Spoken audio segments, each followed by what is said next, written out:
Ang programang ito ay rated SPG. Striktong patnubay at gabay ng magulang ang kailangan. Maaaring may masiselang tema, lengguwahe, karahasan, sexual, horror o droga na hindi angkop sa mga bata.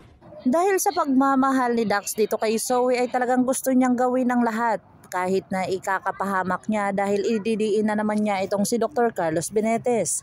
Dito na talagang ikinagulat ni Moira ang mga sinasabi ni Dax sa press con. Dito na ay talagang ikinatutuwa ni Moira at talagang tinawagan niya ang kanyang anak na si Zoe. Agad naman itong sumagot si Zoe at talagang nagdadalawang isip pa itong si Zoe dahil marami nang nagkahalata na may kinalaman si Zoe dito sa pagbabaliktad ni Dax. Dito na nga kaya matunton ang tunay na mastermind ng kaso ni Don Pepe na kung saan talagang lumabas na ang lahat ng may mga kasalanan. Si Moira ay ikinatutuwa niya at talagang magkakaroon sila ng grand reunion dahil sa paglabas ni Moira. Kinagulat na naman ni Annalyn ang mga nakita niya dito sa kanyang ina kung saan talagang nakitaan niya ito ng baril sa loob ng kwarto ni Lynette. Dito na nga ay talagang pinagtalunan pa ng dalawa na kung saan umabot ito sa nahimatay si Lynette at nakita na talagang may namumuong dugo sa ulo nito. Dito na sinabi ni Dr. Ray Meneses sa kanya na talagang kailangang operahan itong si Lynette. Dito na nga sinabihan niya itong si Dr. Luke na siya ang mag-a-assist nito at si Dr. Ray Meneses ang mag-oopera.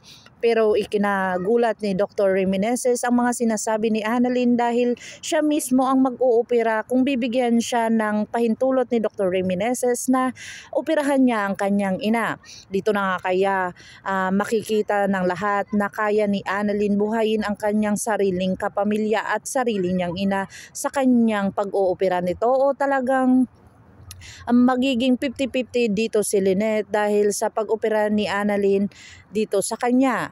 Dito na nga kaya ay ikinatutuwa na ni Moira ang paglabas niya ng kulungan dahil sa nilabas na statement ni Dax. O kaya malalaman na ang buong katotohanan dahil maghihiganti at babalik itong si Dr. Benetes at balikan niya itong si Dax dahil sa kanyang mga sinasabi na hindi naman totoo. Dito na nga nagalit itong si Harry sa kanya at sinungtok pa siya dito sa may presinto dahil sa mga kasinungalingan na ginawa niya dito sa kanyang ama. Dito na nga kaya talagang madidiin talaga dito sa kaso ni Don Pepe at saka ni Lynette. Magtagumpay kaya ang mga sabwata ni Dax at saka ni Moira at saka ni Zoe kung saan dito na ay talagang sumanib pwersa na itong si Eric. Pakakabangan natin ang mga susunod pa na episode ng Abot Kamay na Pangarap. If bago lang po kayo sa aking channel, please like, share, and subscribe para ma-update po kayo sa mga susunod pa. Yun lamang po at maraming salamat.